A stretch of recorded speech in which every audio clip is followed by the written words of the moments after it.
Good evening, Cubes of the Cash. Gary B, the Casual Comic Guy here, and joining me on this special Friday show, I had to bring both my co-hosts because it's just that special. We have Steve and Jim. Gents, how you doing tonight? G'day. Doing great. And of course, joining us this evening, half of Keep On Collecting, we have Matthew here. Matthew, it's been too long, buddy. How you doing tonight, sir? Excellent, very good. Thank you very much for having me on, Gary. It's, absolutely. Anytime we can. And of course, joining us later will be Simon. He'll be coming in a little late as we're waiting for him to get home from work. Yeah. But I reached out to Matthew because we keep in contact through our Instagram messenger. And I'm like, how about your favorite Christmas toys? Oh my god! And did that send you down a reeling path of thinking back? The Sears catalog.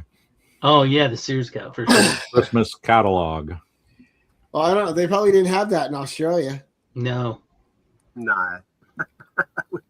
We just had regular, like maybe Toys R Us catalogs and our local toy, like independent companies. They had their own catalogs, and major retail places, they had their catalogs as well. So we did have catalogs, but the Sears I have heard is quite legendary. Yeah. Well, because he's a guest, Joe. He gets to be Santa, and the rest of us get to be the Grinch. Yeah. Or the elves. Right, or the elves. So, when I was thinking about this, Matthew, I thought, man, over the years, you must have gotten some incredible gifts for Christmas in the form of toys. So that's right. I'm excited about this episode because I want to see what you got. I want to hear the stories. What we're going to do, though, is we're going to make you big. No, not me. Eventually. There we go. Now, first of all, Matthew, let's get the stuff aside. Where can people find you on YouTube and on Instagram? And what is your channel about? All right. So in social medias, we are on. Oh, g'day, Scotty. We are on YouTube under just Keep On Collecting. I probably should have used that as as a thing there instead of High Five Stream. Anyway. Keep On Collecting is our channel on YouTube, and both Andrew and I usually try and do as many videos as we can together. It's just about mainly toys. It's just our vintage toys, what's in our collection. I mean, there's I guess part of the stuff that's around me at the moment. Cool stuff. And yeah, like Andrew got in here maybe about a month ago with me, and we revamped the toy room. It was looking a bit clogged. But lots of, I guess, vintage toy stuff that we had when we were younger, and we've kind of got back into our collections, and just also stuff that we never had. Like, I guess that's a good example, Clash of the Titans, right there. And there's a classic. And like even some like Chuck Norris. That like these are things that I don't know if they came out to Australia, but when you see them as an adult and as a collector, you just go, if they did. I missed them, and if they were here and I would have got these for Christmas or my birthday for sure. Like, all right. But so that's basically predominantly our channel. It's built on nostalgia, like many of these our toy channels going around, and even like you guys do a lot of comics, and it's all a lot of it's nostalgic. That's where it all began. Now, it must be hard to decide what goes in storage when you revamp this, huh? Oh God. I want to keep it all out. Nope, can't put that away. Nope, can't put that away. Nope, can't put that away. You have to sacrifice something. He's rocking himself in a corner with an armful of toys. Not these. Stay out. I could make room for them. I swear to God.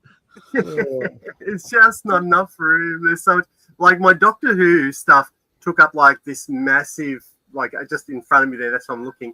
It just took it all up, and I went, you know what? Like, I think it just needs to get condensed down to 2 or 3 shelves instead of 5, and so I can fit something else down the bottom. And so it's taken a major revamp, and as you said, a lot got packed away. But maybe that's what you've got to kind of shuffle around, freshen things up, and rotate your toys, right? Rotate the toys a little bit. I'm not really good at doing that, but so I was glad Andrew was helping me out do it. He's a bit like that. So on Instagram, I've got Keep On Collecting Toys. That's my part of social media on Instagram, and Andrew's got Collector Andrew B. So we've got 2 separate Instagrams. We're not like, I guess we don't do a thing every day, but I was just actually preparing something before this. I got lost because obviously the other day Gil Gerard passed away, Buck Rogers. So I pulled out my Buck Rogers. Yeah, we're going to talk about it. Yeah. For all the guys our age, that was a big part of our childhood. That was huge. Him. There wasn't a lot of toys in the Buck Roger lineup. Colonel Wilma Deering. So would you say, Matt, that the toy industry is just as expensive or more than the comic book? I don't really know about the comic book prices, I guess. I mean, popularity-wise, it's just as popular, right? But pricing-wise, I don't know. Like, as in, do you mean new versus modern in the toys? No, I'd say like vintage toys. Some of them get pretty pricey. I watch a guy called Froggy Flips, and my God, the stuff that he picks up at the flea markets and the money that they spend on toys is ridiculous. Yeah. Just to get that piece of nostalgia back. And some of the rare ones, right? There's rare toys out there. Yes. Yeah, that's exactly right. Like there's some, obviously they call the holy grails, people want in their collections. But I guess it's all a personal thing, right? Like, when I first started getting back into, like, I guess I've always been a collector, but when I really, truly wanted to get a lot of these pieces back from my childhood, I was happy paying, well, at the time, we're talking 2000, there was a He-Man figure on eBay, and I'd never used eBay before. I had no idea what prices were, but I just wanted He-Man back in my collection, and I was willing to pay, I don't know, I went $50, 50 Australian. I don't know if that was probably a lot at the time. I don't know, but if it was probably 100 Australian, I still would have forked out the money. So I guess it's all a bit. Well, I think the toys over the comics is the accessories. You don't have to worry about accessories when collecting comics. True. You got to worry about getting everything that came with them, right? The little 3D glasses, the different hands, the tattoos, and it's important. I mean, you're about to shell out $800 for Millennium Falcon, and it's missing a door. You're not gonna do that. So now there's 3D printers out there, so you don't know, are you getting the complete thing, or did somebody 3D print the parts that were busted? I've seen that with the flag, the USS flag, because there's some parts on there that people can 3D print. You can do the whole thing. Yeah, correct. Yeah. It gets a bit tricky. Like, and that's been some of the problem I think with Star Wars figures for many years. Like, they've been doing all the redoing the guns and the weapons. Simon has joined us. Yep, and there's a whole floating test that they can do as well. So, hey, Simon, how you going? Hey, what's going on? Other guest tonight, Simple Simon. Simon, how you doing tonight, sir? I'm good, mate. I'm good. It's been a long time. Absolutely. But while we have you here, though, let people know where you are on YouTube and IGs and a little bit about what your channel's about. Oh, that was good. Sorry, Matt. I didn't mean to cut you off like that. No, we're gonna switch back and forth between you guys as you show stuff. All right. So what do I do on YouTube? So I started doing comic books, and then, I do a bit of everything, to be honest. I collect everything. So comic books was obviously a heavy thing when I first started my YouTube channel, and then toys became a big thing as well. And I don't know if you guys know, but in 2025, I became a vlogger, and all of a sudden I just do vlogs. It seems like I released a comic book video yesterday and no one watched it. But, when I do a vlog, people watch it. So, yes, I go to different events around Melbourne, Comic Cons, comic fairs, toy fairs.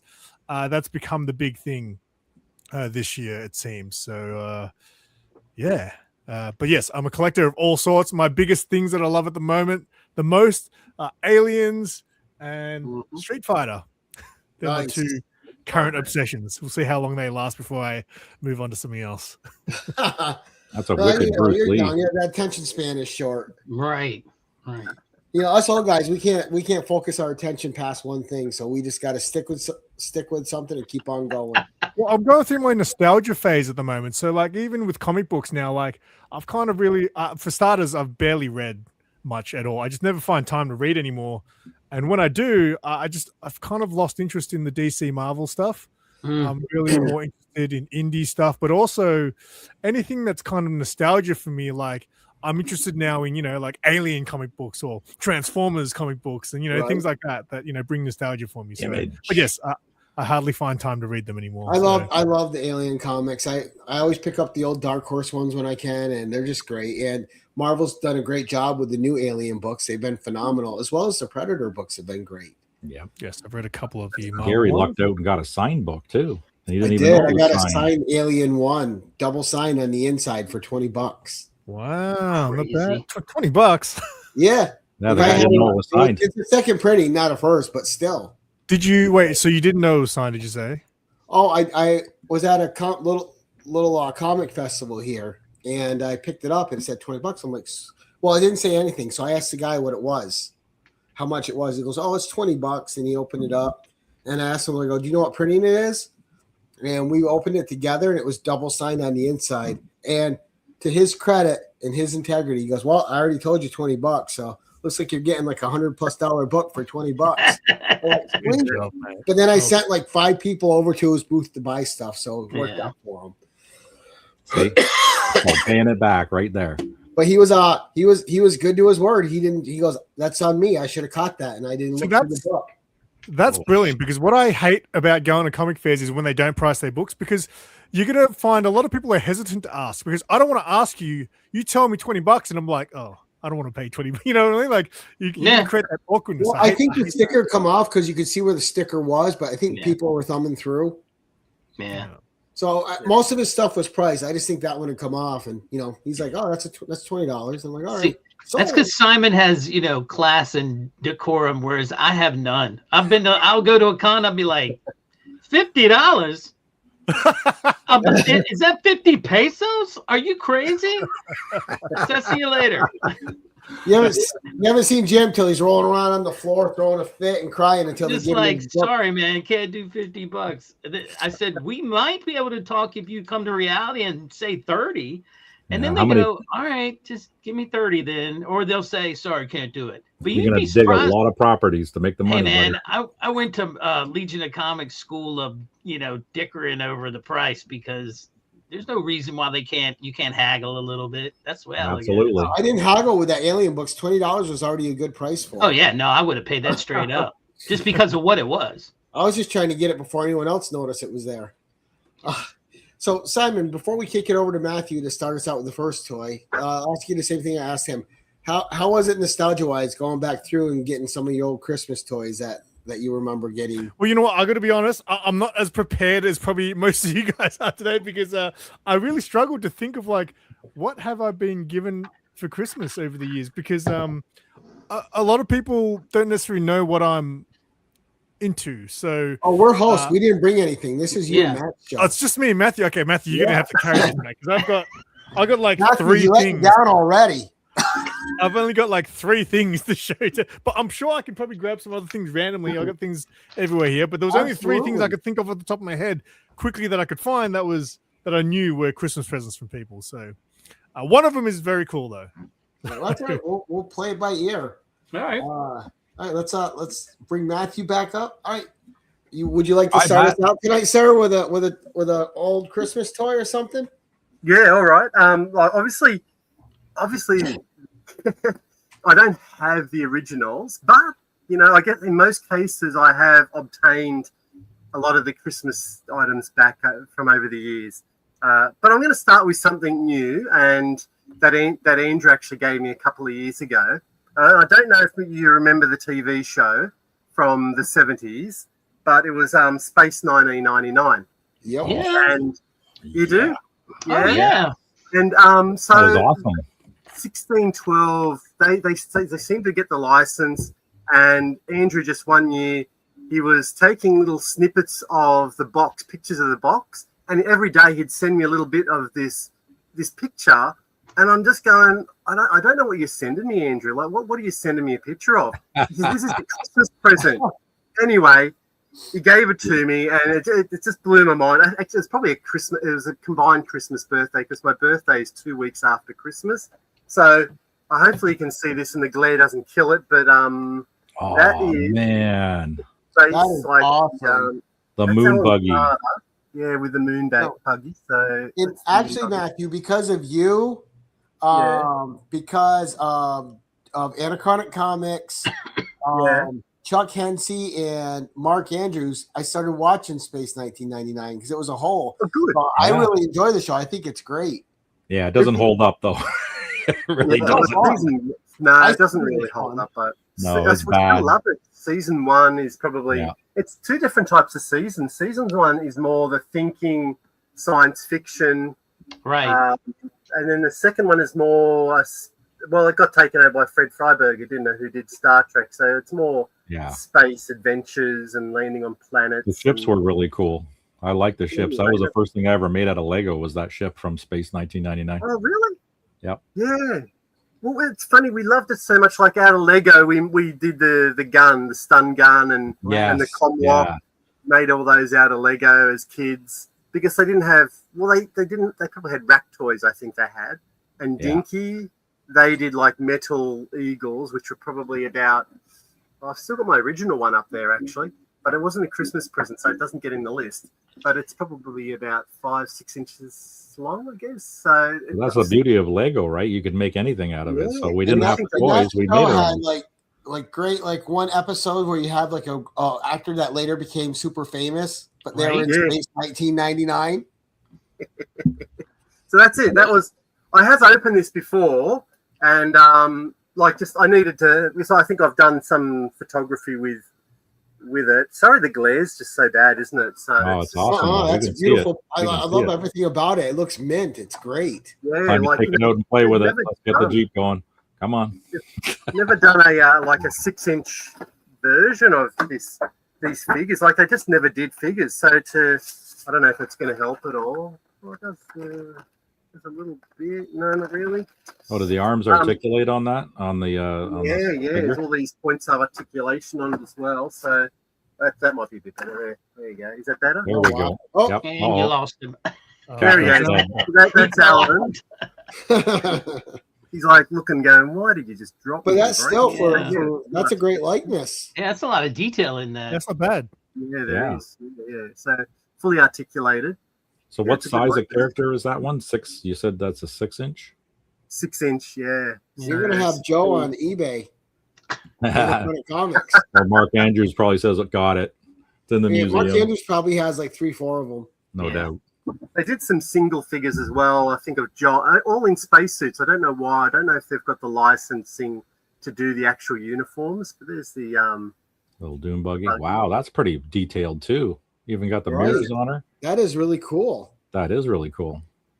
Yeah, that is. It is really cool.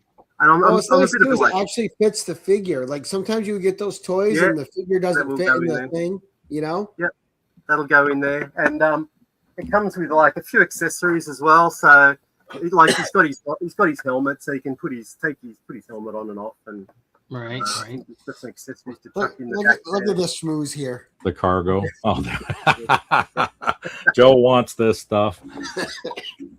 Joe, you were too old for this stuff when it came out. So there you go.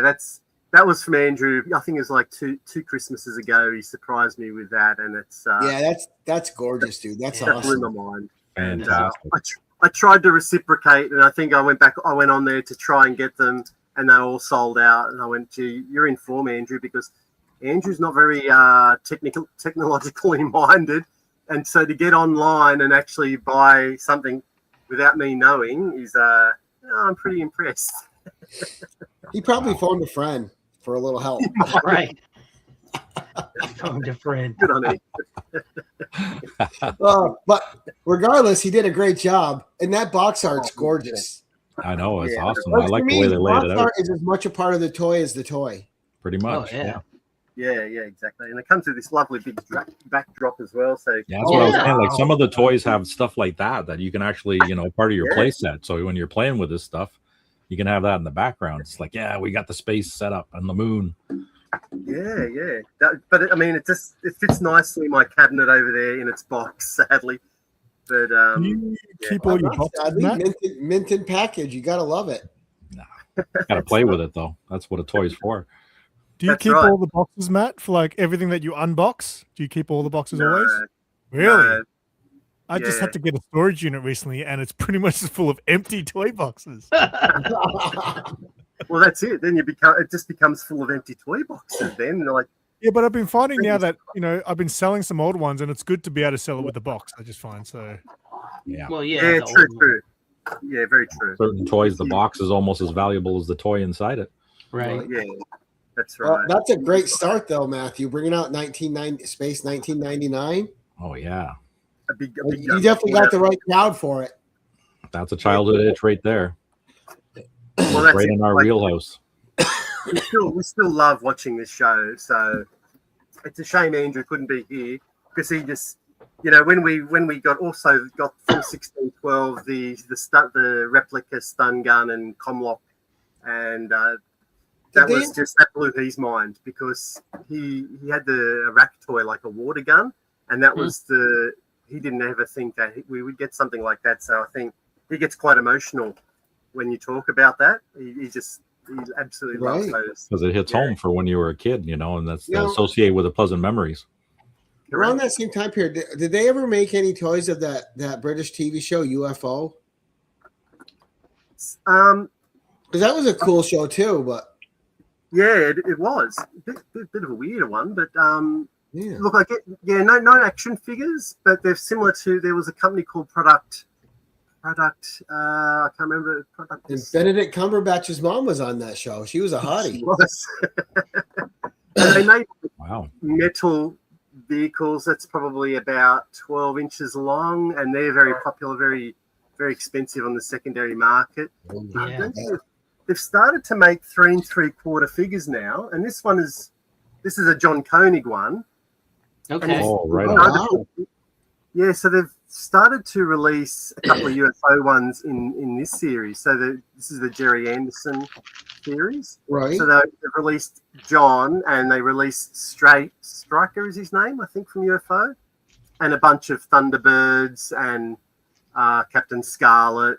So that was the first wave. The second wave is just about out, and they got Alan Carter for the Space 1999. And a bunch of other ones for Wave 2, which is due out, I think, next month, actually. So, very cool. So more for you to get. They're on the Jerry Anderson floor, so yeah. Saving those pennies. The rabbit hole keeps on going. Oh, yeah. All right, Simon, over to you, bud. What do you got for us? Now, I apologize. My voice is shot. I just read the title at the top, like Christmas toy gifts. Comic books count as toys? Or am I only showing collectible type things here? Because the first two I bought were actually more comic book kind of related. That's okay. Yeah, that's fine. First one is an art book. Now, I don't normally buy these things. This was a present from Mark from Big City Comics. I actually really wish I just remembered another Christmas present he gave me, but it happens to be on my office desk, so I can't show you that one. But he bought me an art book because he knows I was quite a fan of David Nakayama. Oh, sweet. Oh, nice. Yeah. Damn. Yeah, this is nice. Like I said, it's not something I normally would buy. Like it's got those nice metallic sort of pages on the side too. And it's just not something that I would normally buy. But when he gave it to me, I was like, this is awesome because I'm a big fan of Nakayama. I gotta say, he does do maybe too many covers these days. So I find I'm probably not into him as much as I used to be. But when I first discovered Nakayama, his work is it's phenomenal stuff. Sorry. You got it forward by J. Scott Campbell. Wow. Yeah. Oh, yeah. And he did actually one of my favorite Superwoman covers with Supergirl coming down the stairs in that elegant dress.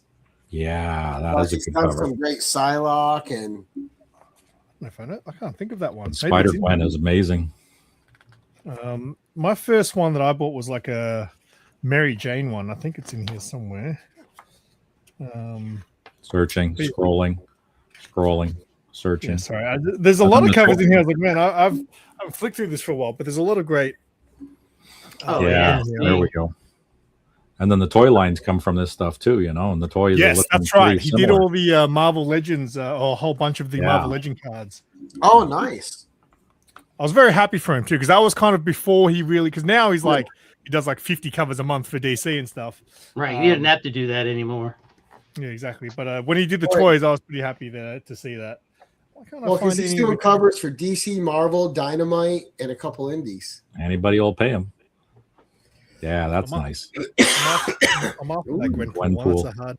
I don't see that book around very often. I've got this one. I actually didn't know that was a. I've got this cover. It's like they released those lenticular. Yeah. Mm-hmm. That were like an homage. They'd have like the original, and then you'd do the thing and it'd change into like an homage. Change into a different cover, yeah. Yeah. So, but yeah, some really good art in here, man. Like, these are some earlier ones. Like I've got these books. Yep. It's like early DNA there. Oh yeah. Very nice. There's a negative space, Jim. Mm-hmm. Now Jim just got triggered. Searching, scrolling. I never saw that negative space. Yeah, you'll have to find out what book that one is. Yeah, you're gonna be getting some messages from Jim about what that book's from. Yeah. Fight the FOMO. Nice. Well, Monica cool. Rambeau. I like that. Sweet. One. Do you guys have art books? I got a few. Yeah, I got a Boris Vallejo one over there. I've got George Perez and stuff like that. Yeah. Ooh, this one here, Bake the Snake sent me a signed copy of that. Now Gary needs that. Look at that, Gary. You need that. There you go. You're triggering Gary now. I know. I gotta have my Felicia Hardy. Triggered. There's a little something there for everybody. Yeah. That's very cool. Yeah, the art books that I want is the Adam Hughes ones, but they're ridiculously expensive. Yes, that's right. I've actually got like an old Frank Frazetta ones that I was actually shocked. Those ones are hot. That actually belonged to my dad. Really? My dad, when they sold their house, they were like, "Oh, do you want to come over and look through any of the stuff we're going to throw out?" And my dad had these Frazetta books, and I was like, "What the hell?" I was like, that out. "I will take those, please."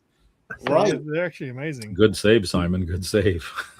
And I actually, so that's how that was actually where my comic book kind of thing started. So when my parents sold their house and I went down to see some of the stuff they found a bunch of my old things, and I had a lot of comics when I was a kid, but my mum gave them away to one of her friends. But there was this small shoebox, and it actually had just a small handful of my old books from when I was a kid, and one of them was the Death in the Family Batman trade paperback. Oh, there's a good one too. Yeah. And I got really sick one week, and I stayed at home all week, and I was really sick, and I just was like, I remember Death in the Family being really, like, I remember reading it as a kid and being like, whoa, this is pretty crazy.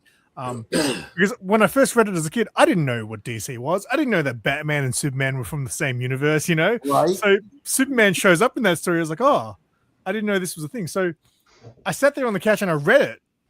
And that's when that's what started my fascination with comic books. I read Death in the Family again as I was in my late 30s by then, or whatever, mid 30s. And I was like, oh, this is actually pretty cool. And that's how I got into the comic books. Yeah, you're triggering Joe now.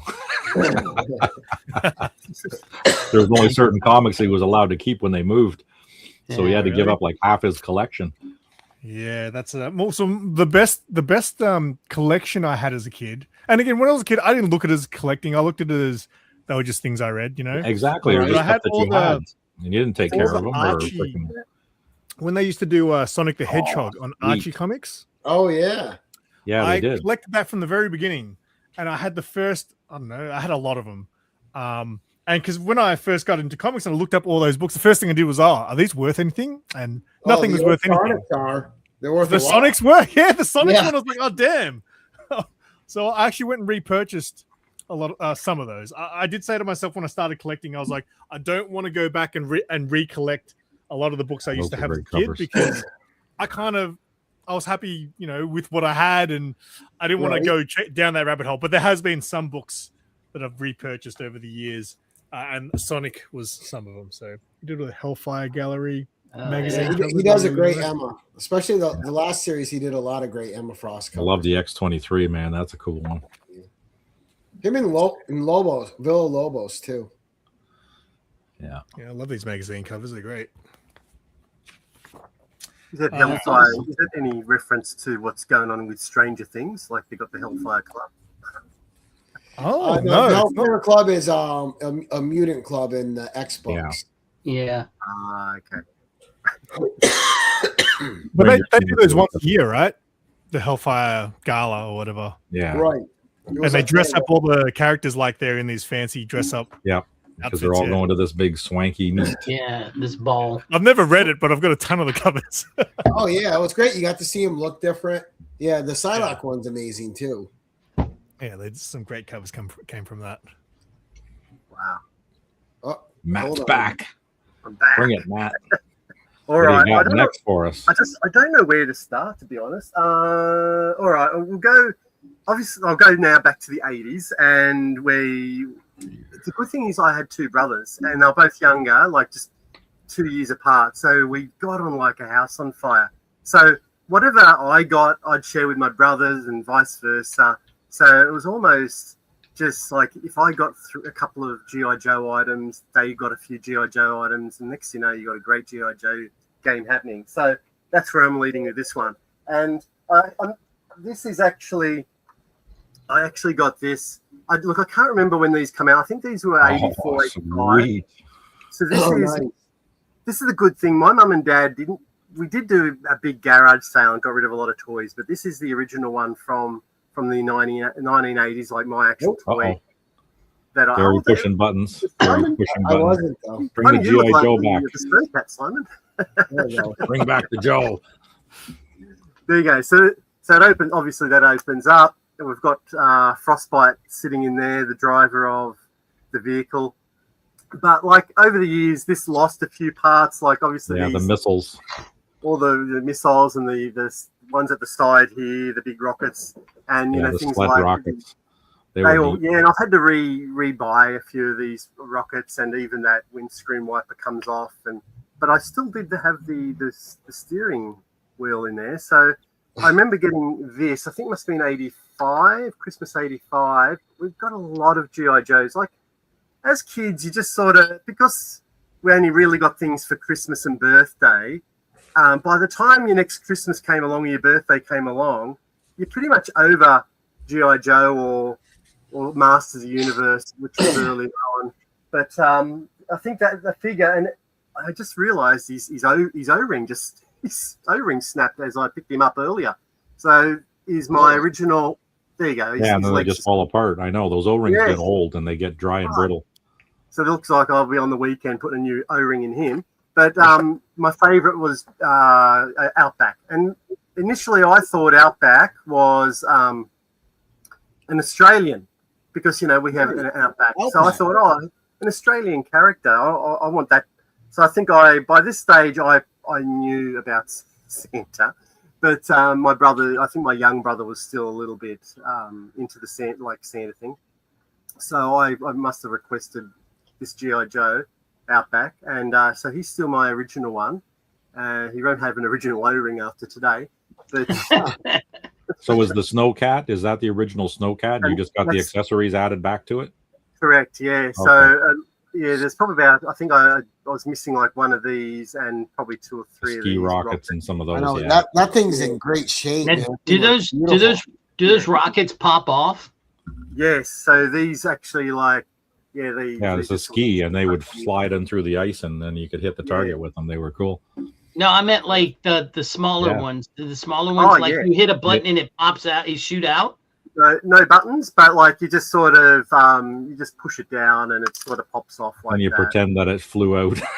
Yeah, I didn't know if it had like a spring-like mechanism. Because some of them did, some of them didn't. I don't think. Yeah, that Snowcat obviously didn't have it. What year did it come out again? What year was that? 85, right? 85, I think it came out. By that time, there were kids, cupping them in the eyes and swallowing them, so they probably it was the late 70s that we had the toys that would murder us. The ones that were, like the Battlestar Galactica ones that could like shoot right through a piece of plywood. They definitely kill you. The jars. Yeah, spring loaded. That's right. Had the Battlestar Galactica and it shot the little red. The Cylon ship. Or the Viper would shoot one dart, and if you lost it, you were done. That was it. Yeah, you were done. That was it. The toys no more fun. And of course, that was the knock-on effect to that rocket-firing Boba Fett, right? So they, the JPEG or whatever it is. Yeah, that's right. Yeah, so they were going to release that, and they had to do an about face with that and get rid of the rocket-firing Boba Fett because of that kid. He died, didn't he? He swallowed. He swallowed the damn thing and died. And choked and died on. Yeah, that's what started the whole thing. Yeah. Some dumb kid ruins everything. Yeah, I know. There's always one stupid kid. Like, why are you eating the damn thing? God. Yeah. Play with it. Don't eat it. That's right. What's wrong with you? So it's funny. Like, I never got any. Like, as a kid, I think I got the the Ovions from Battlestar Galactica. Oh yeah. Yes. Right. I think that was the only Battlestar Galactica toy that I ever had as a child. So I've got pretty much all of it now. But yeah, as a kid, an Ovion, that was it. Yeah, I had the one Cylon ship that shot the missiles. Yeah, and it had two because then the sides opened up and you could fire the two missiles out. We had one of those. I think Brother John had one and I had the Viper. And we lost I had a Viper as well and a couple of Cylon after a week, I think we lost the I always wanted to see a Knight Rider Battlestar Galactica crossover so you could have the whoop, whoop Cylons against the whoop, whoop kit. Whoop, whoop, whoop, whoop, whoop, whoop. Well, Jim, I lost my Viper thing like instantly. I fired it across the room and it went down the heater vent. And that was it. It was gone. Dude, how many heater vents took our stuff as a kid, right? Oh, man, those things were full of toys and full of little pieces. They probably still are in my house. That's a great. Just recently, they and it's the only one I've got. I've got this the G.I. Joe classified of. Oh, sweet! So the great things on them are amazing, aren't they? Look at the the detail on that is amazing. Yeah, Survival. That's crazy. He's such a good character in the comic book too. And they give you enough accessories that you can actually, pocket them. Put the pistol in the holster. The torch goes in there. That one could almost be a Chuck Norris action figure. I was going to say that too. Almost. So what's his actual background if he's not Aussie? What's his story? I don't know. They come with a card with the whole profile. Like Larry Hama did dossiers on every single character to keep them straight. So when you bought the toy, it had the dossier with it, with their real name, where they were from, their specialties, the whole bit. Correct. Yeah. I can't remember his real name, to be honest. No, I can't remember because there's so damn many of these characters. Yeah, and he's American. That's all I know. But yeah, he wasn't Australian, which was a bit disappointing. And then he lost interest in him. Stupid. He's a bloody American. Screw that guy. American. Oh, it's funny. No, it's all good. I love it. I love that character. It's fantastic. Nice. I know, but I would have, I didn't collect G.I. Joe, but you say Outback, I think he's an Australian character. Yeah, I would have thought the name of it immediately. Correct. Yeah. But G.I. Joe did go for a few years. I remember my brother got there was a big vehicle.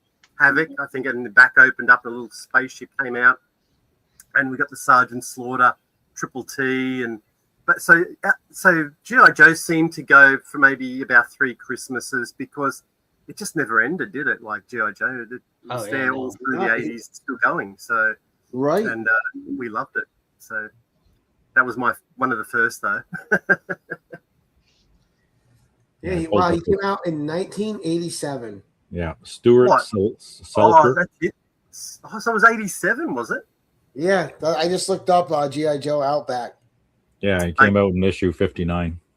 But Snowcat, I think, came out in must have been 85. From Big Piney, Wyoming.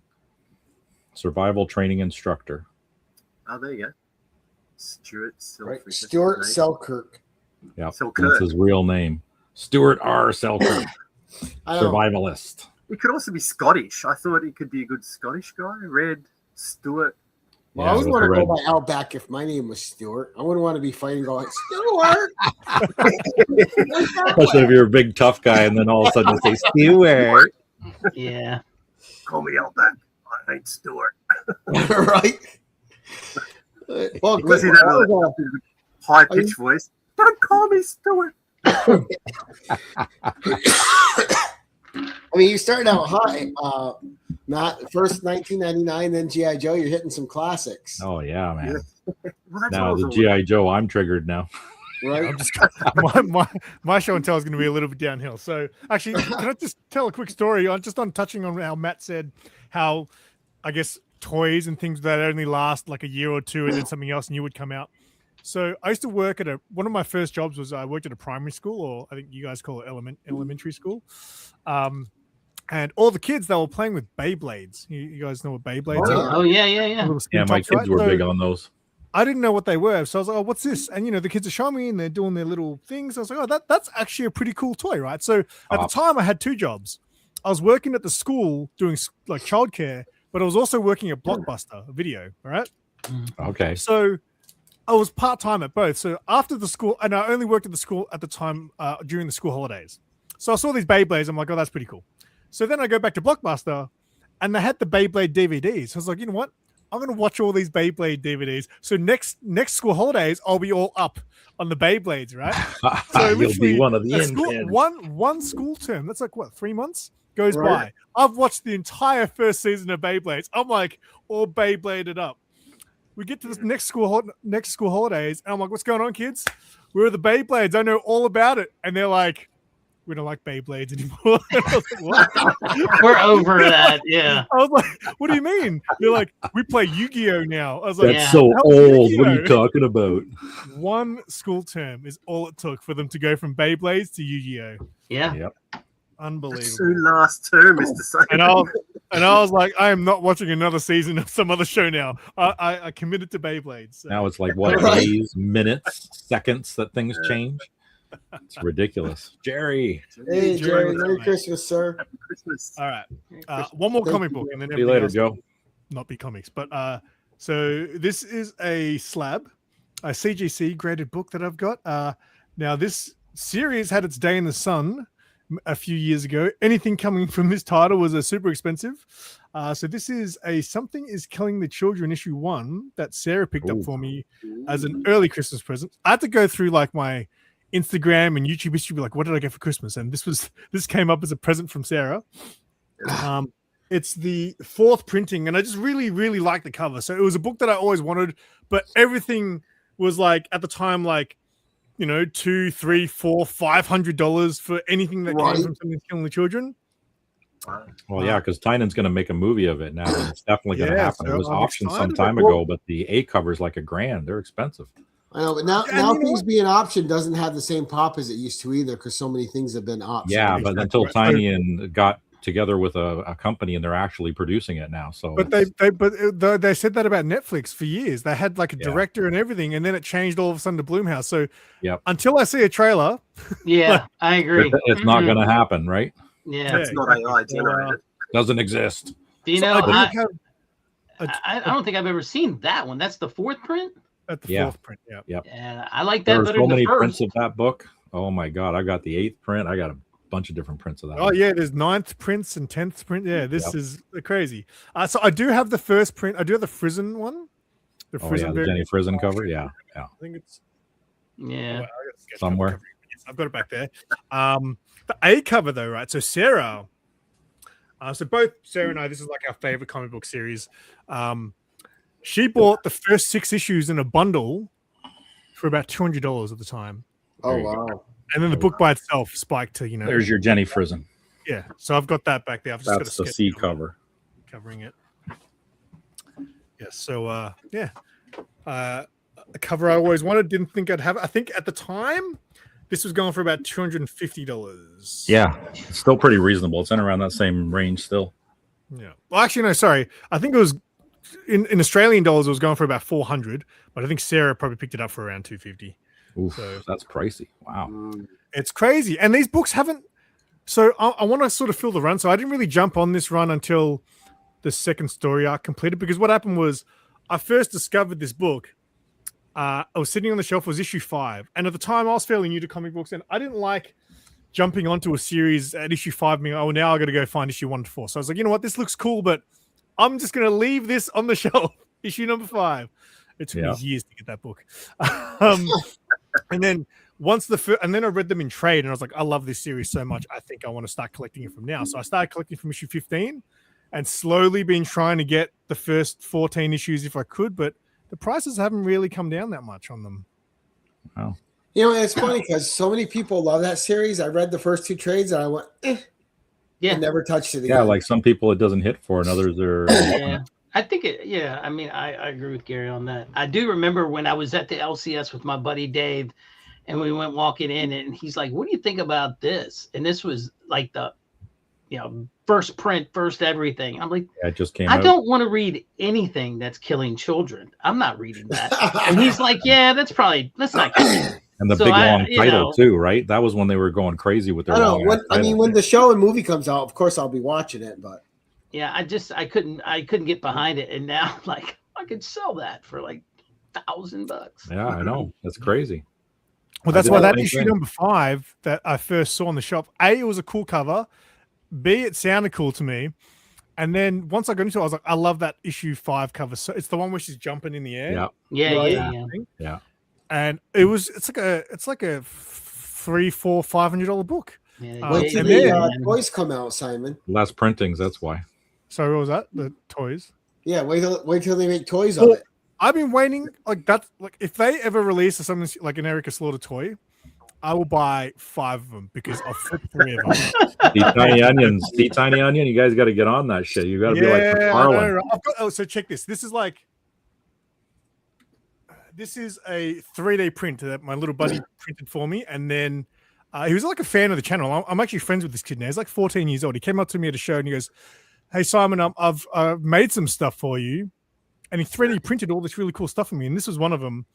And then I gave it to one of my friends who does like custom toys, and he painted it all up for me. So because there's something's killing the children. Oh, yeah. Oh wow, that's incredible. That looks amazing, Simon. See, that's the Miko Sion cover right there. Yeah. No, is that what the okay? Yeah. So yeah, he gave me the 3D print, which was plain color, and then I gave it to my mate Jin, who actually painted it up, added everything to it. That's based on this right here. Oh, there you go. That's the Miko Sion. Yeah. Wow. So there you go. That's amazing. Yeah, very happy with that. But she's got a great character design. Oh yeah. I would love this if it could articulate. I don't think there's a point where there's not going to be an Erica Slaughter toy. It's going to happen at some point. And the monsters, it's not even a pop vinyl. But they've got pop vinyls of some really scarce stuff. Like Saga has pop vinyls, Right. Like, really? But you know what's weird though is I don't know why. Like you see DC and Marvel have success doing animated movies. Why don't some of these indie companies do animated movies? I think Something's Killing Children works as both as well. Right. If anything, it probably works better as an animation, but I would like to see both. Yeah, that's what they were doing. They were doing both animated series and a movie, live action movie. Just live action, I don't know. You can't really.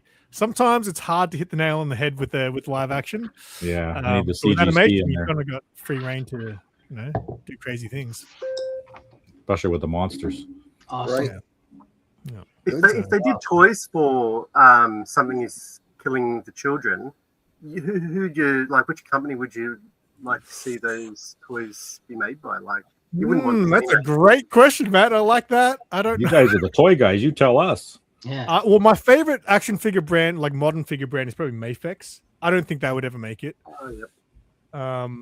Who do you think would make it though? Like, what's Mattel, one of the right? Does Mattel make toys? Nah, they wouldn't make it. It's not mainstream enough for Mattel. Yeah, because they're whoever made like GoBots. Mezco, yeah. Don't do that to them. Who made GoBots? You need the GoBot version, like the backyard guys that are just 3D printing in their basements. Hey, wait, selling it. Matt, can you clear this up for me? GoBots, is that the same as Machine Men? I think they are actually. Because I remember Machine Men, and then people talk about GoBots. And I don't remember them. But then I'm pretty sure once people showed me GoBots, and I was like, "That's Machine Men." Yes. Is that what it was called in Australia?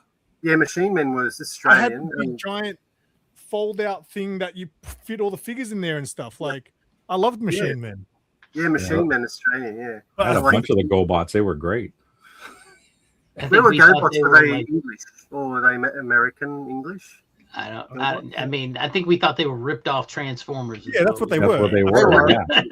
But you know what's funny though? People pick on them, but I still thought they were fun. Yeah, they're fun. I did. I had like a submarine one that was pretty neat, and it actually had some metal parts in it, and it was pretty decent. I think I've got the submarine one up there somewhere. Someone was just giving me a bunch of GoBots or machine men, and I think one's a submarine one, actually. Yeah, it's a gray submarine, and the legs fold out, and it just folds out into a little robot. It was cool. Nice. We got them at a place called Byway up here in Canada. That's back in the 80s. Yeah. Big business, the old trend. Well, let's move into Transformers. There we go. Hey. Why not? Bring some Gen 1, baby. Soundwave. Come on.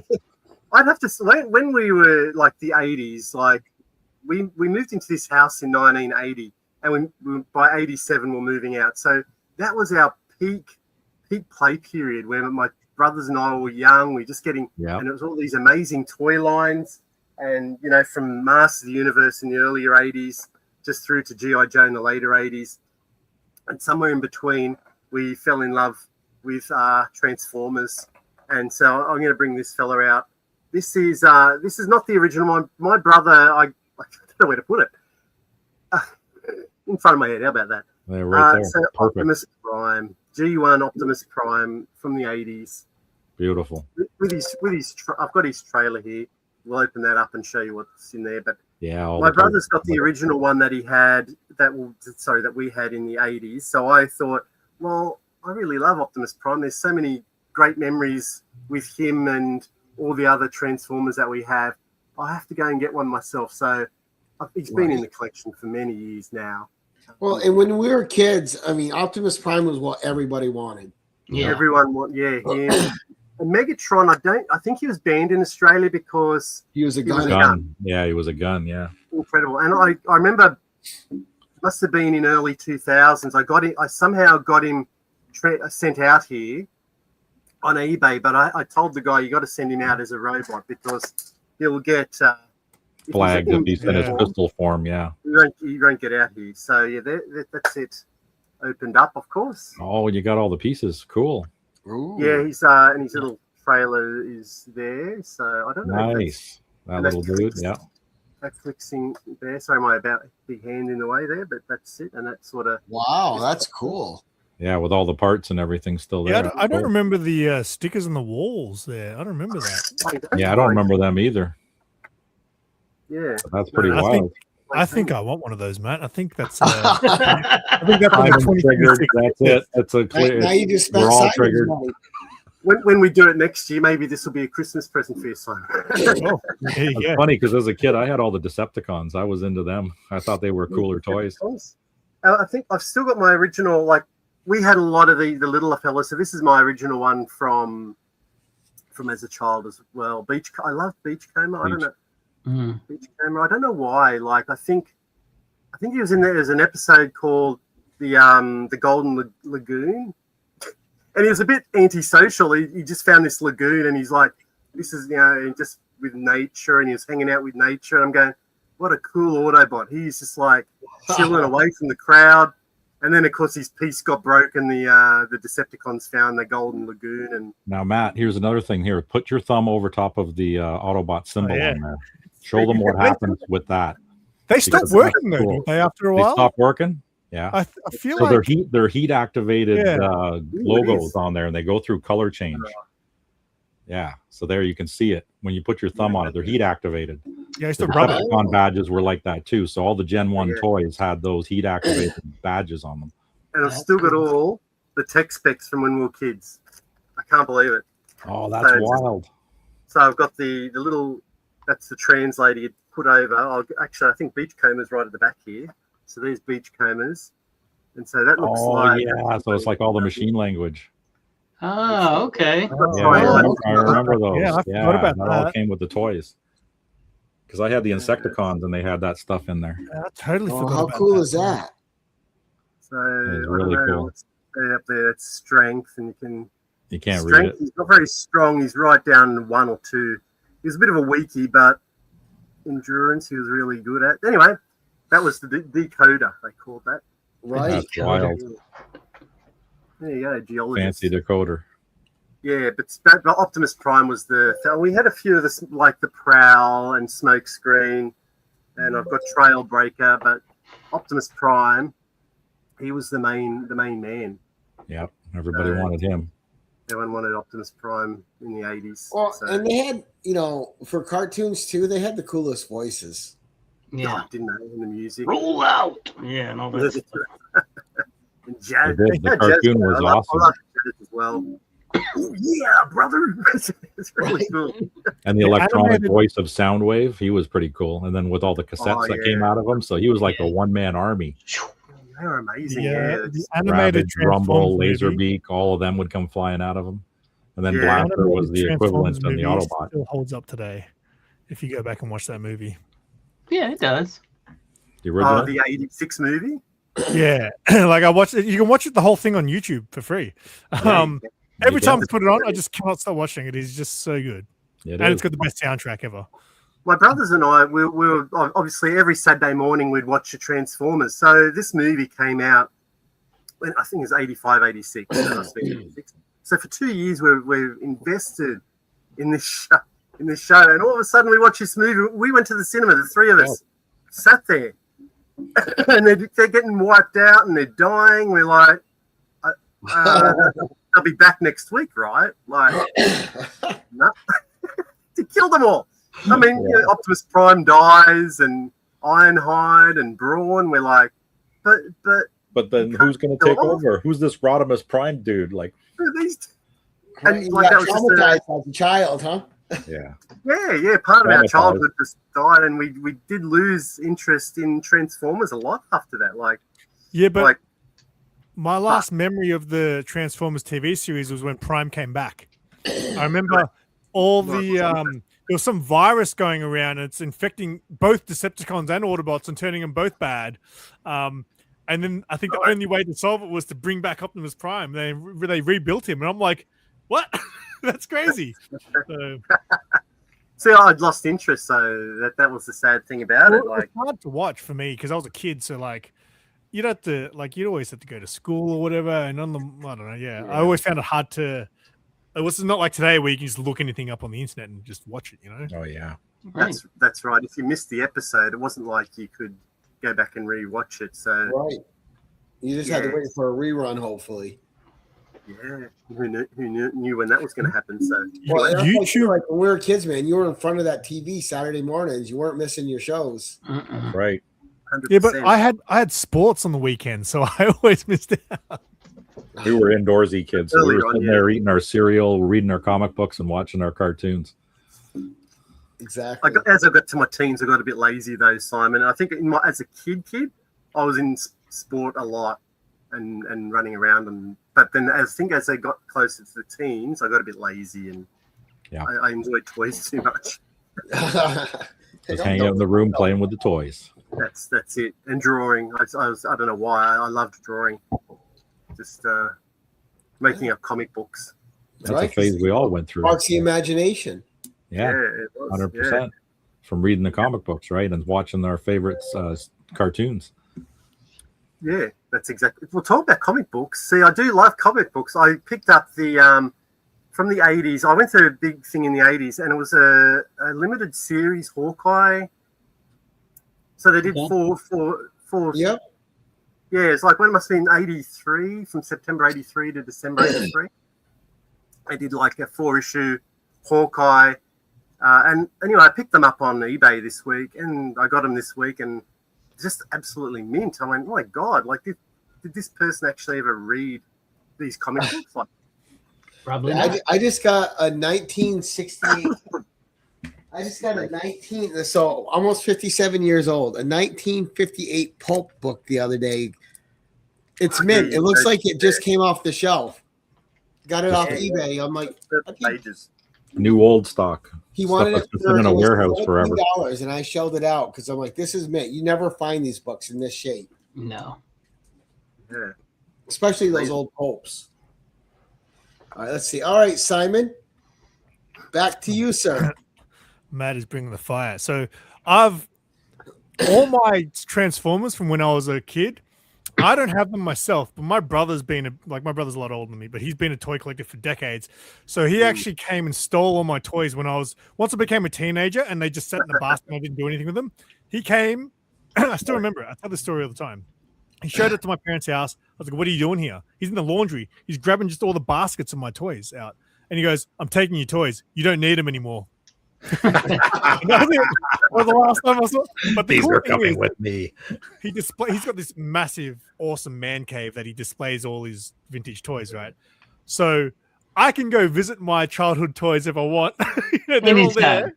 He's got the Machine Men, GoBots figures, all that stuff. My God. He recently gave me my Motu figures back though. He had them all in a bag. Nice. He said, "You want these back?" And I was like, "Yes, please." I was only missing He-Man though, because he sold He-Man, bastard. All right. Figures. All right. So Matt's been bringing some nostalgia. Everyone's been wowing. I've been bringing crap, but you guys will get some nostalgia from this. All right. So this was a Christmas present I picked up last year. Now, it wasn't so. I often get money for Christmas. A lot of people give you money, right? So I always like to, some people put that stuff in savings. I'm not putting that in savings. I'm going to buy me some stuff, and whatever I buy was from you. Correct? Yeah. That's the way that works. You buy something stupid you normally wouldn't buy for yourself. Right. Yeah, exactly. Or stuff that you can't afford. So Aliens has become a huge thing for me in the last few years. And the thing that really kicked it off, I don't know if you're going to be able to see it, but inside my inside my glass cabinet there, I've got it's the M41 pulse rifle, right? From the Aliens movie. It's the Nerf version of it, though, right? So when I bought that toy, the pulse rifle, that really reignited my love for the Aliens franchise. So I went and rewatched all the movies, and something I forgot about in the first original Alien movie was the space jockey, the big giant chair, right? So that fascinated me. Like I was like, I can't even remember this. And I always wanted some. So this whole cabinet here, it's all aliens, aliens, everything.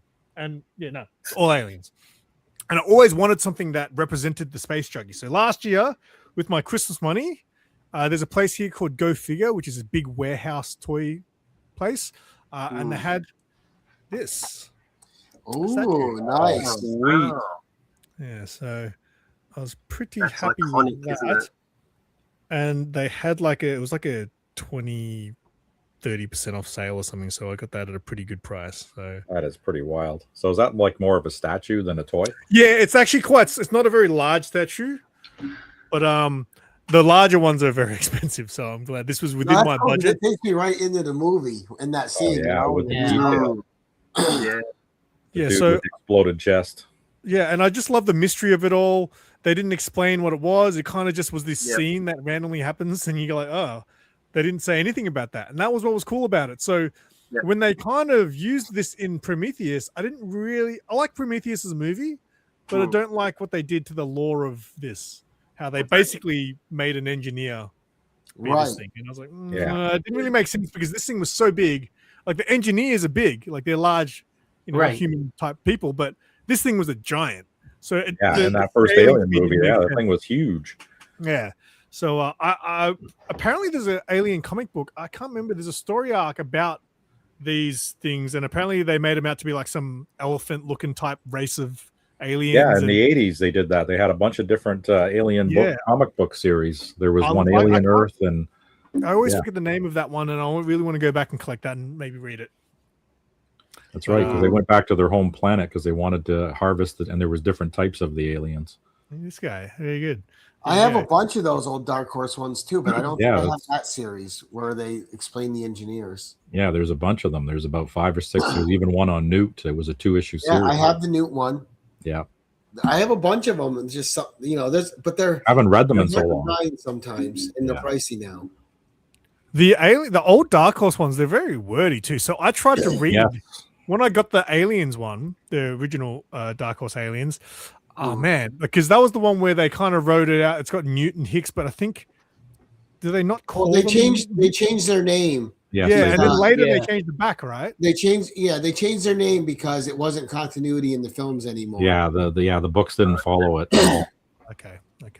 Wow. But they wanted to keep the characters in the continuity in the comics going, but they just had to change what they were called. Yeah. Yes, the same premise, Whelan Industry wanted to build a weapon, right? So they wanted biotech weapons, so that's what they wanted the alien stuff for. So one of the premises was they went back to the alien homeworld because they wanted to harvest their DNA and their blood for their troops, and their troops would be basically invincible. So you could chop a soldier's arm off, and he's not going to lose his effectiveness. He could still fight at full capacity. Yeah. It was like alien jelly. It was from the Queen. They wanted this Queen jelly. But they were those were the red aliens too, I think. Yeah, there were different types of aliens. Yeah, there were the red ones, and they were all fighting each other, which was pretty wild. I read that a couple months ago.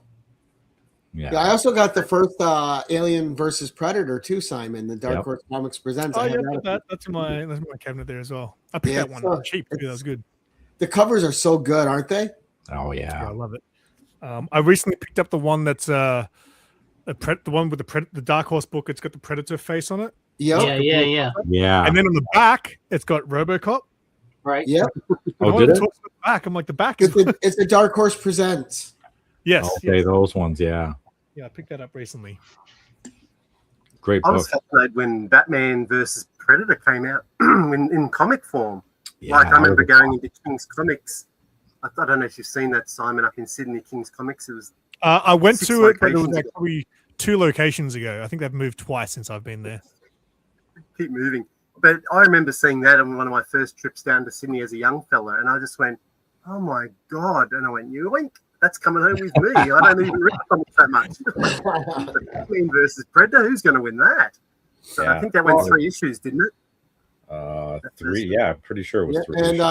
And then they had a second series where it was him and the Huntress with the Predators. Yeah, I found that out later, but I've still got the first 3, which I think I might have to reread actually. They're hard to get. Someone gave them to me recently. They're hard to find, those books. Yeah, there's a variant cover of one as well. I know there's a variant cover. Yeah, but they're fun. All that old Dark Horse stuff was so good. Oh yeah. Is Dark Horse still around these days or no? Oh yeah. Oh yeah, they're still around. They do quite a bit. Different people have the licenses of some of the stuff they used to have the license. Yeah, Marvel and DC and Dark Horse went back and forth with the Alien. I think Marvel owns it right now, so they're doing the Predator and the Aliens like crazy. Right. So, we've got some of the best Alien and Predator content since Marvel took over. Yeah, pretty much. Because Dark Horse only did so much with it, and then they just kind of dropped it. I really liked Alien Romulus. I liked Alien Earth a lot. I really liked the 3 Predator movies we've gotten so far. That Prey was good. The animated movie was fantastic, and Badlands was a lot of fun. Badlands was really good. Yeah, I really enjoyed Badlands. You seen it, Simon? I think you have, haven't you? Because you did. I went and saw that. Yes, I did enjoy that. I wished there were some things I didn't love about it, but overall it was a good film. Yeah. Overall, the first hour, I'm like, all right, what's going on with all this stuff? And then when it starts paying off in that second hour, I'm like, all right, then it really tied it together well for me. Yeah. So something interesting about Dark Horse though. So the current books now. So when I was ordering my books at Big City, and I'm pretty sure this is the case with all the comic shops here, I can order Dark Horse books if it's just like a Dark Horse owned property. But if it's something licensed, like, Dark Horse still do the odd Star Wars book. Right. We couldn't get we can get the Marvel Star Wars. We couldn't get the Dark Horse ones here for some reason. Wow. Interesting. Because Marvel gives them like the younger stuff to do. Yeah. I don't know why. But same with there were certain titles in Dynamite. Gargoyles, Thundercats, all those books were not allowed to be ordered in Australia. So the first issue came out randomly, and then we never got the rest because of licensing. That's crazy. Yeah, I feel bad. That means you're not going to be able to get Thundar the Barbarian, which is coming out in January. What? Come on. Thundar is being made by Dynamite Comics. What a ripoff! Like, why? It just depends on the title. So we can get Dynamite Comics. It's just for some reason some of the licensed properties aren't available for some reason to us. Yeah. Wow. Well, so then you have to go to the secondary market, and then you're paying through the eyeballs, right? Yeah. So with Gargoyles, they released like I think 6 or 7 issues, and then they stopped it. So Mad Spidey, his missus was collecting, and she's like, "Well, how?" And even Mark was like, "Hey, I've got customers who've literally like subscribed to this. How can you guys do this?" So she had to get them from I think Rob Fatstacks maybe fixed them up. How's your shipping cost though? Well, yeah, probably ridiculous, right? For a single comic to be sent from the US, the average is probably about $35 to $40. So if you're buying a $5-10 book, it's not worth it. You got to bundle like crazy to make it worthwhile. Yeah. So what I do is I have all my books from the US I buy now. I get them sent to Bub from Bub's Comics, And once a year, he ships me a box of all my books, and I end up saving about $30 to $40 per book. So it works out. But see, that's better. But the ship. So the first time we did that, I was like, "Hey man, I think I've got enough books. Do you want to send me my box?" He goes, "Yeah, cool." That's $200 US postage. And I was like, Jesus Christ. Wow. Yeah, God so damn. I wasn't expecting, but also I won a bunch of books. So there was like over 30 books. Like I won 2 giveaways from DJ Links, and one of them was like a big stack of books. So if you work out each book to be $30-$40 to ship, then it did work out cheaper still. But I was just like, that much for still a lot. Yeah, that's nuts. Well, that's bad here in Canada too. We get dinged big time too, and we're right next door to these guys. Yeah, it's really bizarre. So in the US though, if you look at the pricing, it can vary from $30-$40 all the way up to some places for some reason it'll be $100 to ship one book. And I'm like, what are you guys packing a brick with it? Like, yeah, like where the hell, because they're not near one of the major hubs, and this is it too, right? Yeah, is that why? Okay. Putting some gold dust in the tape, yeah. That made sense to me. Gotta slip the guy some money there to, grease it. All right, now Matthew, let's see. You got another one for us, sir? Of course. This is my favorite one because this is something that feels, I can remember crystal clear. And when, as I said, we were in that house in the 80s, and arguably Star Wars would have to be the biggest influence in toys, I don't know, I guess ever. Right. So when they were released in like 78, obviously the whole industry just changed. Everyone was trying to keep up. Yeah, and obviously we got caught up in it as kids. We loved Star Wars, went to see the movies. Empire Strikes Back was probably the most influential one. I don't know if we went to the cinema to see Star Wars, but definitely to see Empire Strikes Back. And from that point, we were lost in Star Wars for probably the next 3 or 4 Christmases or so, until they were running out those last 17 in like 50-cent bins here in Australia. And I think I grabbed Anakin Skywalker, the stupidest one of all, but that's all I grabbed. Anyway, I remember this Christmas, like I can't remember exactly, so I feel that would have been early, like maybe 81, and all I wanted was the Millennium Falcon. Oh yeah, that was the coolest toy. In Australia, like I'll go it was get it. Big.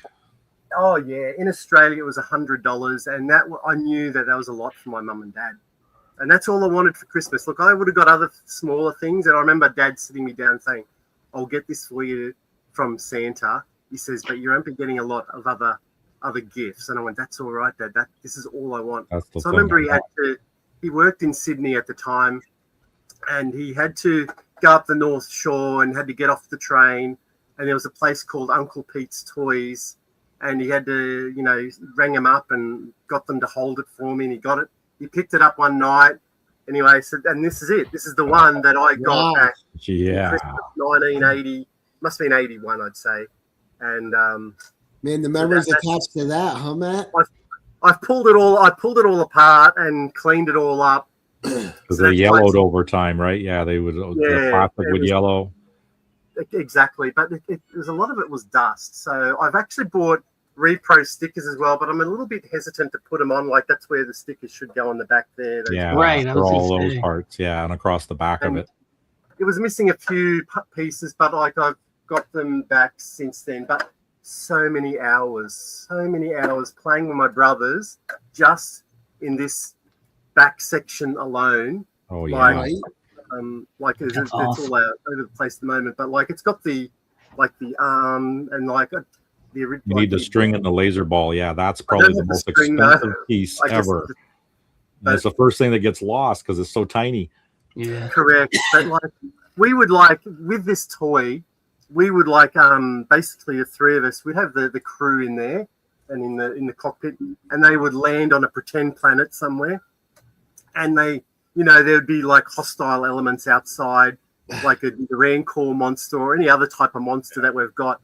And, they try and have to go and, repair the ship, and they'd get attacked by monsters or dinosaurs or whatever. But so many hours were spent just playing with this ship. And I don't know why also these back landing gear over the years, they sort of get a little bit loosey-goosey and you can't stand them up. So Yeah, and doesn't have a handle control, like a trigger control, like it's like a pistol grip on the bottom. That's what. That's in the middle right, part, there's a pistol that folds down that you can grab hold of it. Yeah, I remember. What's the other ship? You know, the one that looks like a triangle. That I remember that having the handle as well. The Imperial ships, right? Yeah. Yeah.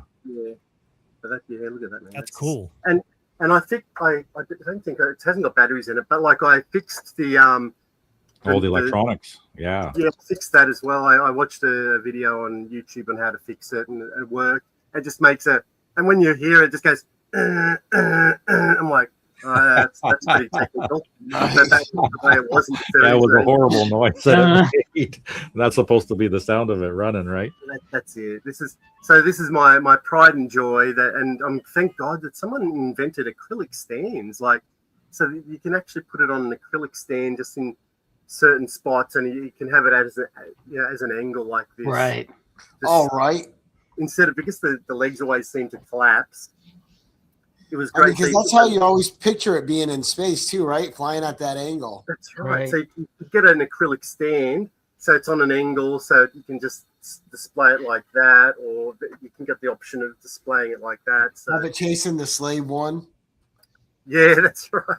You mean the waffle iron? It looks like that, doesn't it? So that there you go. So that's probably my number one. That like not these are in any order, but like this is probably my number one Christmas gift I ever got. Like, oh yeah, sure. All the kids wanted this stuff, man. I wish I had that. We were dirt poor, so I never got that. But I had a friend that had all those toys, so he was the best friend of everybody. So you played. He was an only child, so he got all of the Star Wars toys, so everybody hung out with him. And like you, Matt, I had a similar story with that. Like when Empire Strikes Back was out, I asked for one present one year for Christmas. All I asked for was the AT-AT. Yeah. Oh yeah. I don't want anything else. I just want the AT-AT, and it was there under the tree for me.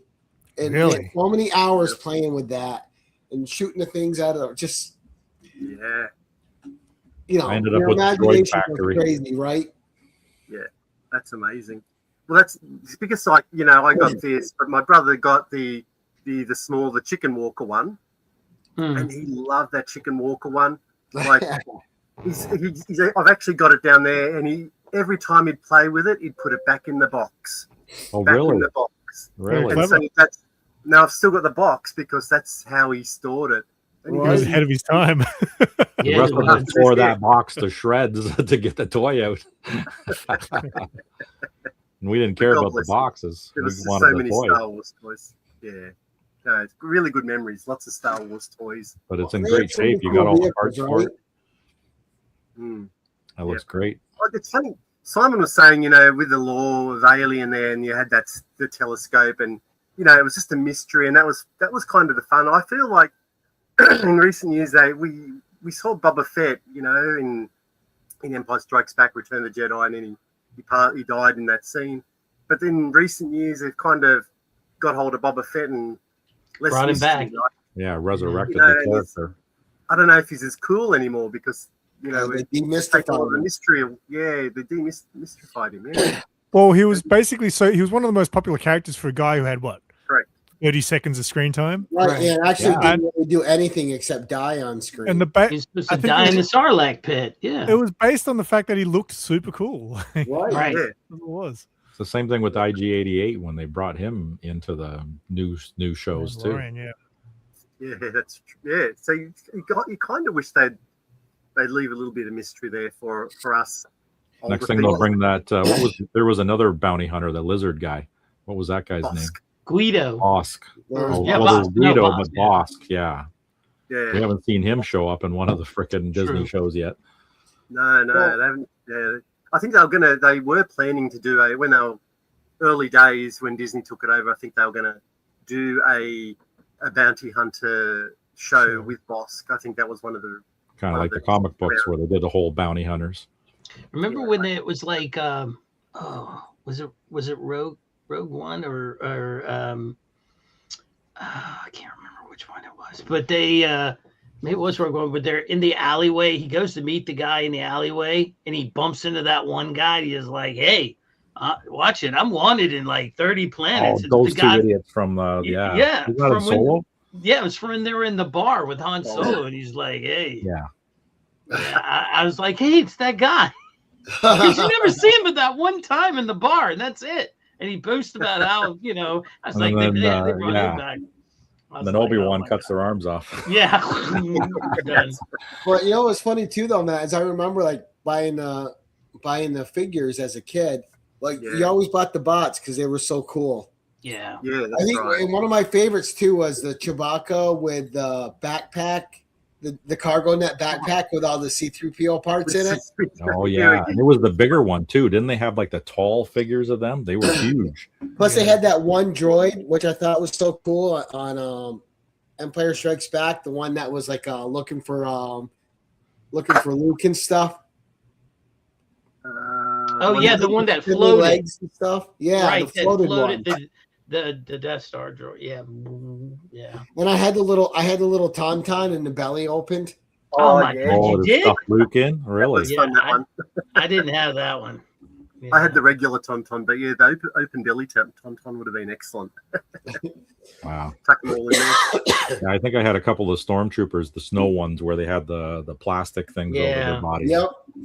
Those are. Yeah, and that's like that sharp plastic, like the Darth Vader one. Yeah, the one where you cut yourself. Absolutely. Yeah, we had toys that would kill us back in that day. They were great.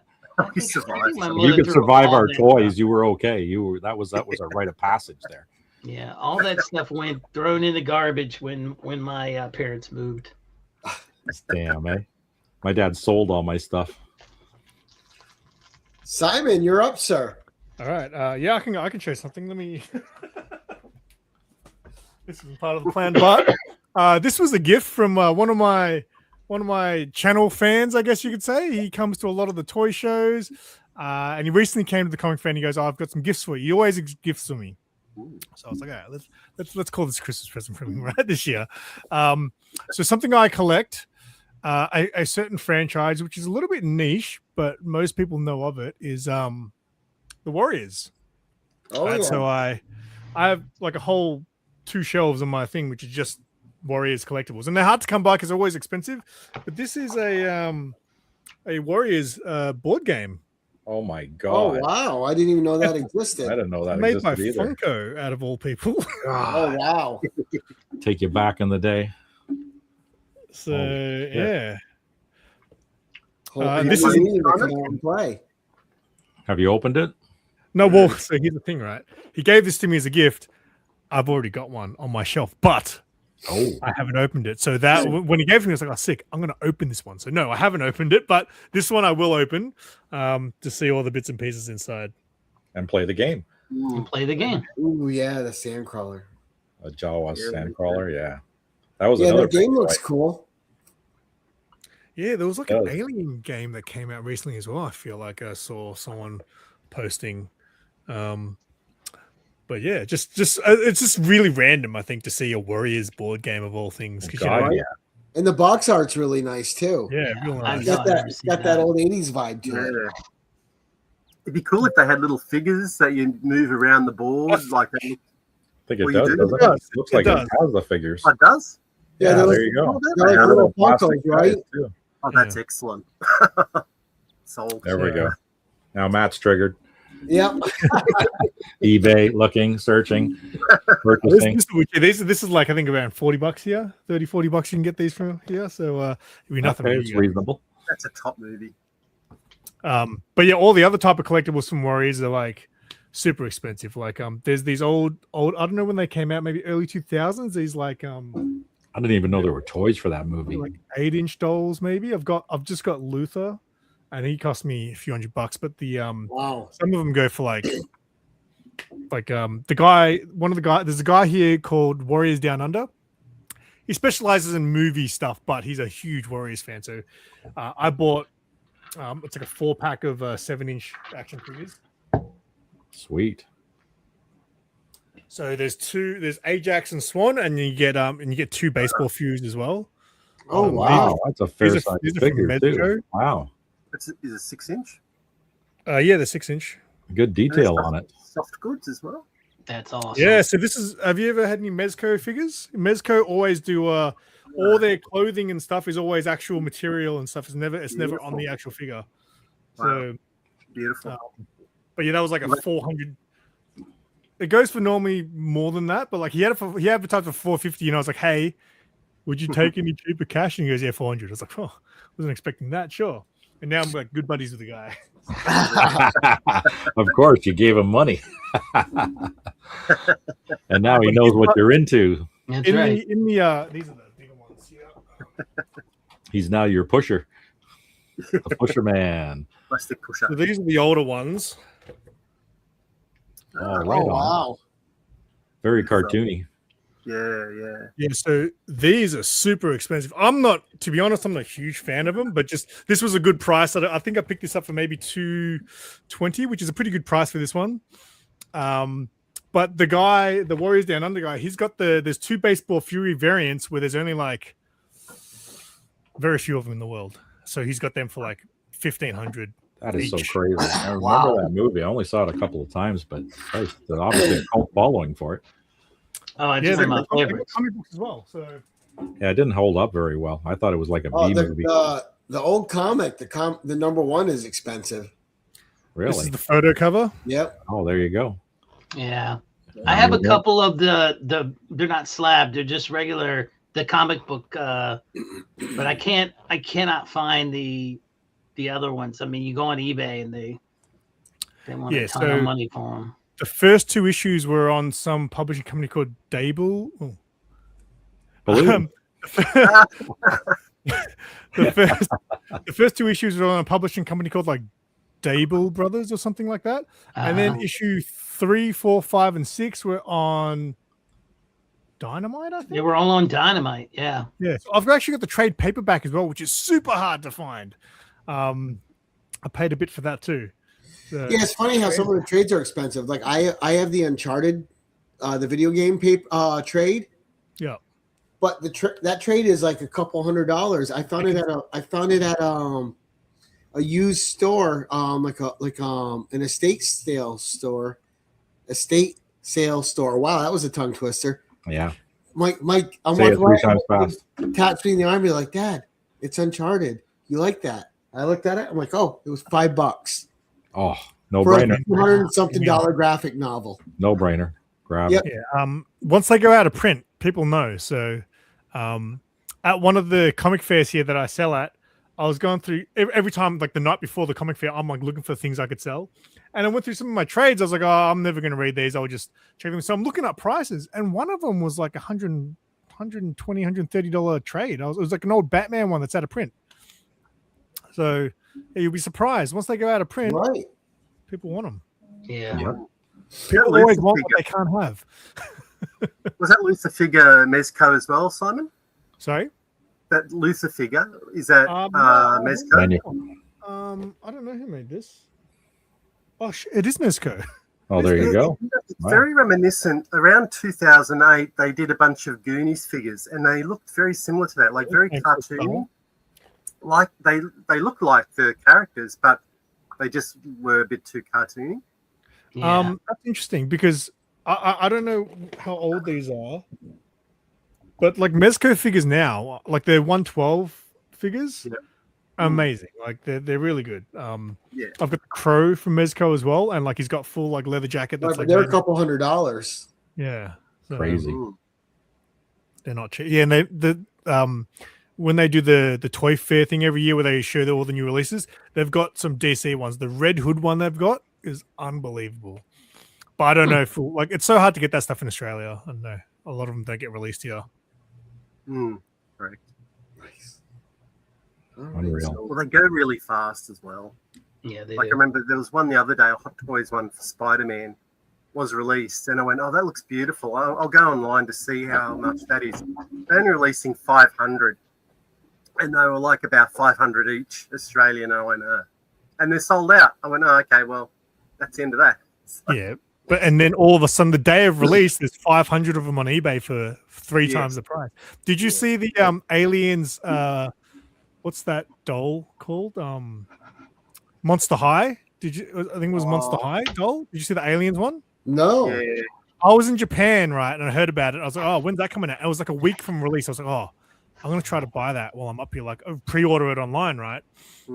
It's from Mattel. It's like from the Mattel Creations thing. Yeah. And it was only, I want to say it was probably 120 Australian, which is not bad. I was like, oh, that's all right. Day of release, gone. All of a sudden they're on eBay for 250 on eBay. And I was like, that's twice the price. I don't want to pay that. And then you wait a month, they're $400 to $500 now. Oh, damn. And Michael in the chat there, annoying customer, he picked one up for $250. I think he paid for it. Nice. And he said it's the greatest doll. It's amazing. Like I saw it and I was like, that sounds dumb. And then you look at it and you're like, holy crap, that is. I'm gonna have to look that up because I didn't even know about it. Like I saw an unboxing of it. The box is amazing. It's an Gary's unbelievable. spending his money. Oh, I'm not. I wouldn't pay that for a figure, but I'll watch a video on it. Yeah. Yeah. I've said that about a lot of things, Gary, and then next thing you know, I'm forking up my wallet. It's in the back. But you know why though, Simon? Because you don't have a kid yet.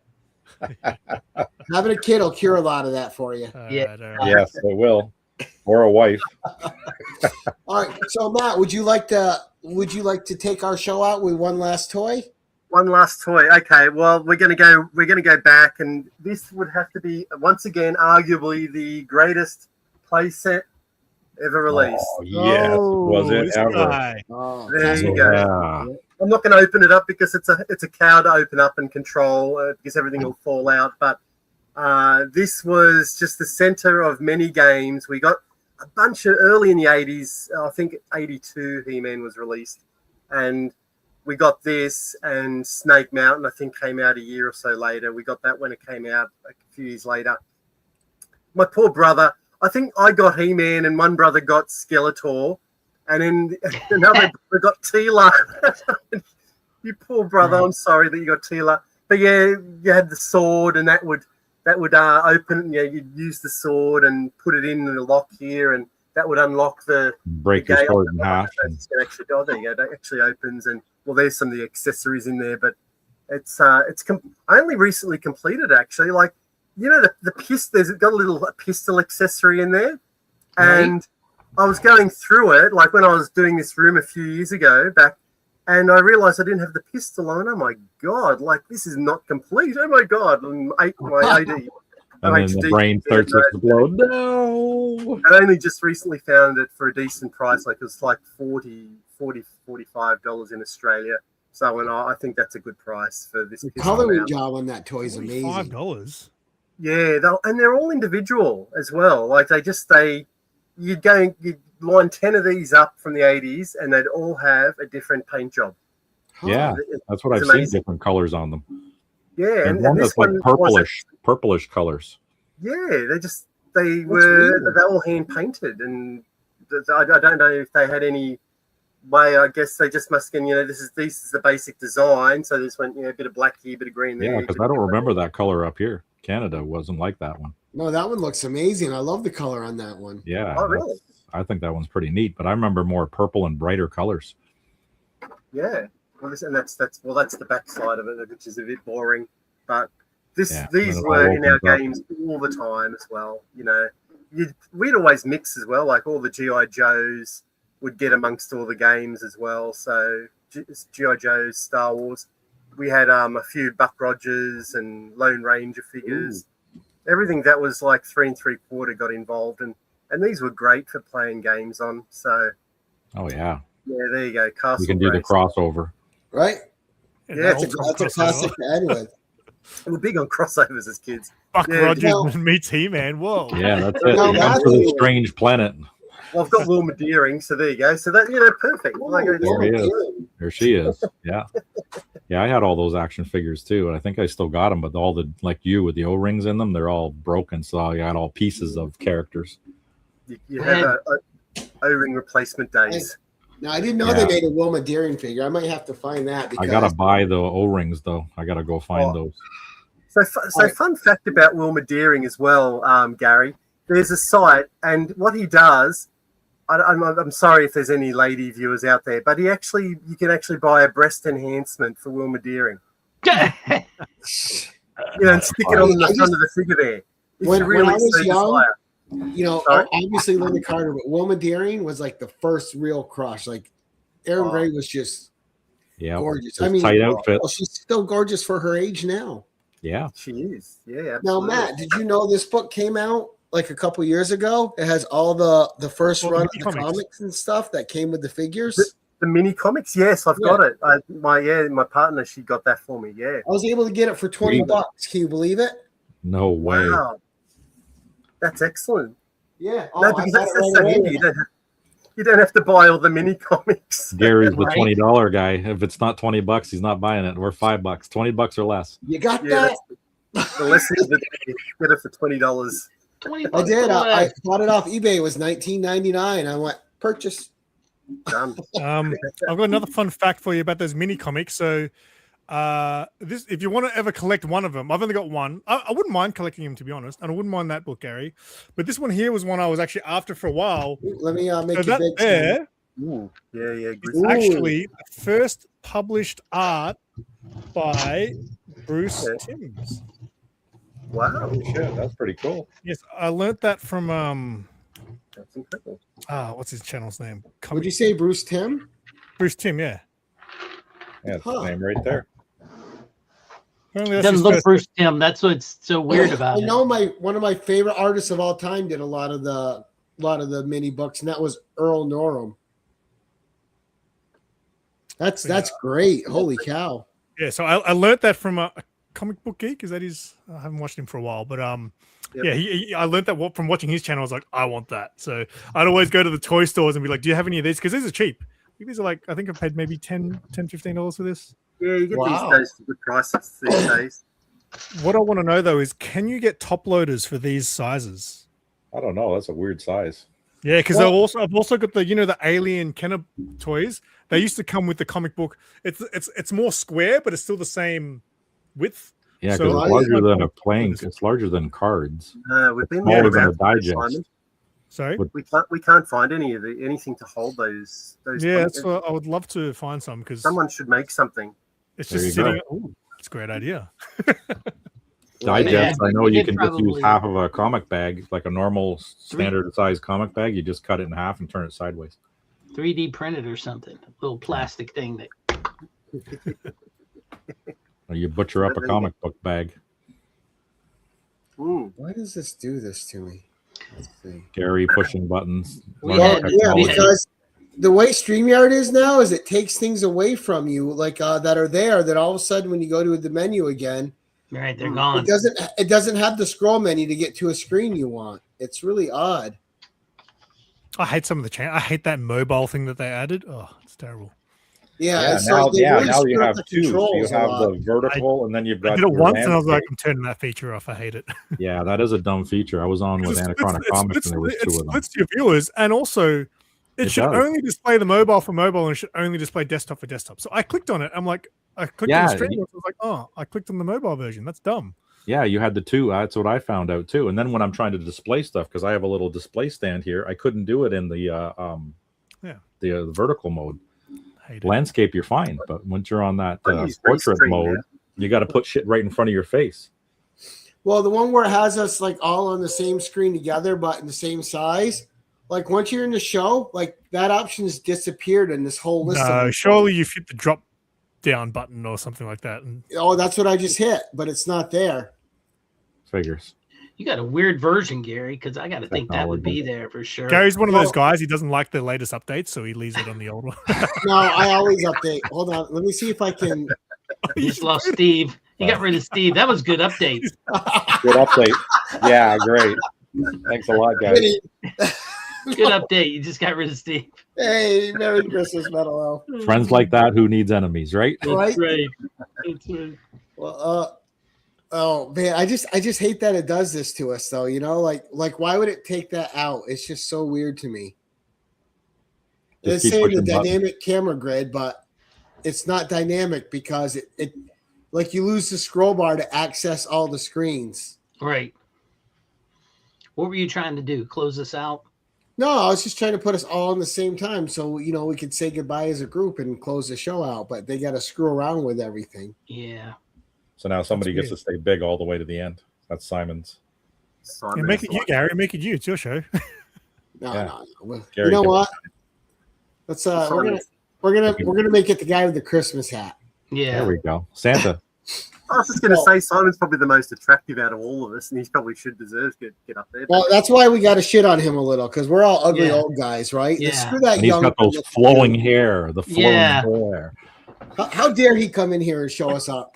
I just show up late and everything, just rock up unprepared.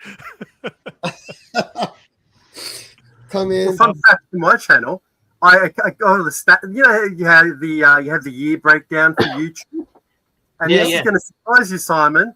But you came in at the Keep On Collecting's 4th most watched channel of the year. Oh, there you go. Sweet. Incredible. We do watch a lot of Simple Simon, believe it or not. Thank you. I'm coming up to Sydney next year. That's the plan. I'm going to come to. Good. Let me know when you. What's the big one you got? What big toy fair you have there in Penrith? CollectorCon. Is that the one you reckon I should? If I'm going to go to just one, that's the one you reckon? Yeah, that's the one in Penrith. Yeah, do that. We'll do one of those. Now, how far away do you guys live there? Different cities. I don't know. How long does it take from Melbourne to? Well, Sydney? I didn't know if you guys ever visited each other and had to like meet in the middle somewhere. Matt comes to Melbourne, but he always comes under the radar, and I don't find out until I see his video. He's in Melbourne. I was like, oh, thanks for telling me, mate. He's already gone, and he's at home. I literally worked 2 minutes down the road. I dodged Simon once again. Thank God. The last time was for my son's 21st. While I'm up there.